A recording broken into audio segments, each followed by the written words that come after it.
So hello friends, welcome back to my channel. And आज की इस वीडियो में मैं आप लोगों के साथ how to win friends and influence people का 3rd चैप्टर की समरी शेयर करने वाली हूँ। सो फर्स्ट ऑफ ऑल, आप सभी को मे बी स्ट्रॉबेरीज़ बहुत पसंद हो, मुझे लीची ज़्यादा पसंद है। लेकिन जब मैं फ़िशिंग करने जाती हूँ, मैं ऐसे फिशिंग करने जाती नहीं हूँ, लेकिन अगर मैं फ़िशिंग करने के लिए जाऊँगी तो मैं कभी भी लीची नहीं डालूँगी मछलियों को।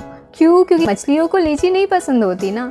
मछलियों को वॉर्म्स पसंद होते हैं, अर्थवॉर्म्स पसंद होते हैं और ग्रास हॉपर्स पसंद होते हैं। तो फिशिंग रॉड जो होगा मेरा, मैं उसमें अर्थवॉर्म डालूंगी, ना कि लीची। बिकॉज लीची मुझे तो पसंद है लेकिन फिशेस को लीची नहीं पसंद है। सो जस्ट लाइक दैट, जिस टाइम हम लोग फिशिंग करते हैं तो हम लोग फिशेस के लिए जो उनको पसंद होता है हम लोग वो चारा डालते हैं, ना कि जो हमें पसंद होता है। उसी तरीके से जब हम लोगों के साथ बात कर रहे होते हैं तो उस टाइम भी हम लोगों को उसी तरीके से ट्रीट करना चाहिए जैसे कि हम लोग फिशेस को ट्रीट करते हैं। इसका मतलब ये है कि हम लोगों को वो चीज़ प्रोवाइड करनी चाहिए जो कि वो चाहते हैं, ना कि जो हम चाहते हैं। सो इस दुनिया में सभी लोग जो है वो अपने बारे में ज़्यादा सोचते हैं।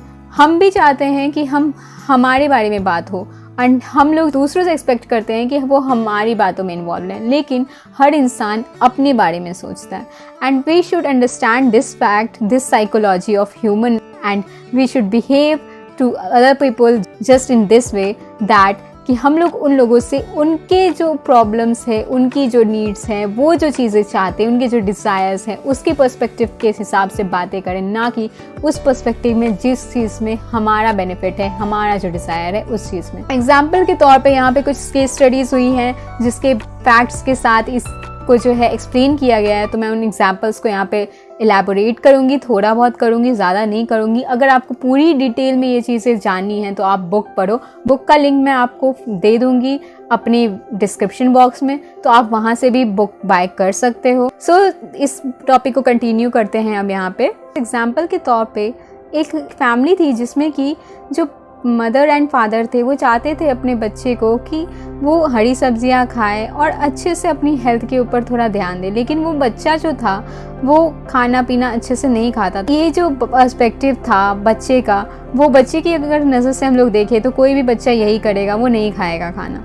एंड उसके मम्मी पापा उससे डांट डपट के खाना खिलाने की कोशिश करते थे, बट फिर भी वो बच्चा नहीं मानता था। वो उसे बोलते थे कि खाना खाओ, but he didn't use to listen.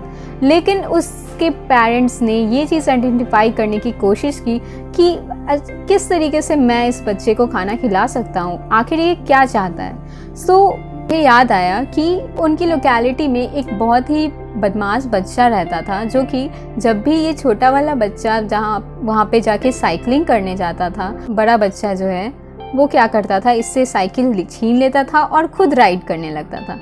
And then इसको जो है, इस छोटे बच्चे को अपनी मम्मा के पास जाना पड़ता था, उनको बोलना पड़ता था कि मम्मा उसने मेरी साइकिल छीन ली मुझसे। एंड उसके बाद फिर उसकी मम्मा आती थी, बच्चे को हटा के अपने छोटे बच्चे को उस साइकिल पे बैठा के जाती थी। तो इस चीज़ से जो है वो बच्चा बहुत तंग था, एंड उस बच्चे को कहीं ना कहीं इस बड़े वाले बच्चे पे बहुत गुस्सा आता था।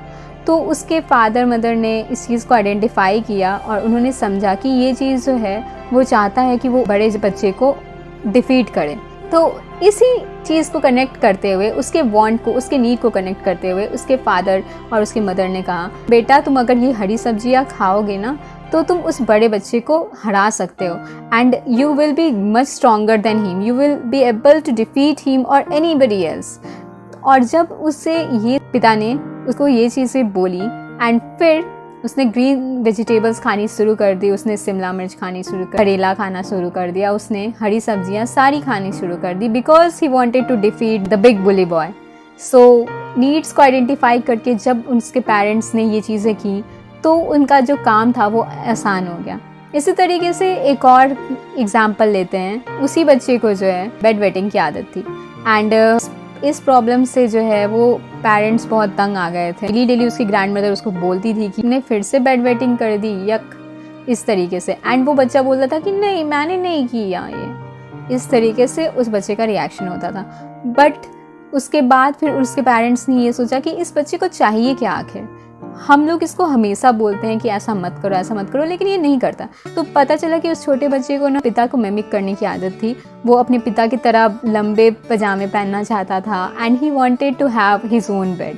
सो इस नीड को आइडेंटिफाई करने के बाद उसके पिताजी ने उसके लिए एक बड़ा पजामा खरीद दिया उसको, और एक उसके लिए अपना बेड खरीद दिया। एंड ये सारी चीज़ें लेने के बाद उसको जो है बहुत खुशी हुई। एंड जब उसके बाद फिर उसके पेरेंट्स ने पूछा उससे कि क्या अब भी तुम बेड वेटिंग करोगे, तो उसने कहा कि नहीं, मैं नहीं करूँगा। जो उसकी बेड वेटिंग की हैबिट थी, उसने उस बेड वेटिंग की हैबिट छोड़ दी, क्योंकि उसका जो प्राइड था वो हर्ट हो जाता। वो एक बड़े आदमी की तरह बिहेव करने लगा था।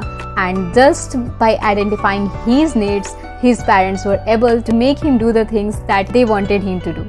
So इसी तरीके से नीड्स को जब हम लोग आइडेंटिफाई करके कुछ भी किसी इंसान से हम लोग करवा सकते हैं। बहलाना फुसलाना उस टाइम गलत होता है जब आपका तो कुछ बेनिफिट हो रहा है लेकिन सामने वाले पर्सन की प्रॉब्लम कोई भी सॉल्व नहीं हो रही। सेल्स का एग्जांपल यहाँ पर दिया गया है कि सेल्स में क्या होता है कि जब भी हम लोग कुछ भी सामान खरीदने जाते हैं कहीं पे भी, तो अगर वो सामने वाला पर्सन थोड़ा सा मैच्योर्ड सेल्स पर्सन है, उसको थोड़ा ज़्यादा आइडिया है एडवर्टाइजिंग मार्केटिंग का, तो सबसे पहले कस्टमर की नीड आइडेंटिफाई करेगा। तो पहले जानने की कोशिश करेगा कि इंसान को चाहिए क्या। एक एग्जाम्पल के तौर पे यहाँ पे मैं आपको बोलती हूँ कि समझो कि आपका इंटरेस्ट जो है वो डांस में है, और कोई आपसे बोल रहा है कि यार जूही चलना सिंगिंग कर लेते हैं, सिंगिंग क्लास ज्वाइन कर लेते हैं, बहुत मज़ा आएगा, बहुत अच्छे से सिखाते हैं ब्रो, सच में बहुत अच्छे से सिखाते हैं। तो आप क्या करोगे अगर आपका इंटरेस्ट नहीं हुआ? तो नहीं, आप तो बोलोगे कि यार क्या दिमाग ख़राब करिए, मेरे को सिंगिंग में इंटरेस्ट ही नहीं है, मैं क्यों जाऊँ वहाँ, है ना। जस्ट लाइक दैट कि जब आपको किसी भी चीज़ में इंटरेस्ट नहीं होता तो आप उस चीज़ में पार्टिसिपेट नहीं करना चाहते हो। तो पहले आपको जो है दूसरों की जो नीड्स हैं वो आइडेंटिफाई करनी पड़ेगी, एंड उस हिसाब से उनको चीज़ें जो हैं प्रोवाइड करनी होगी। कोई भी इंसान बिकना नहीं चाहता, they don't want to be sold, they want to bye.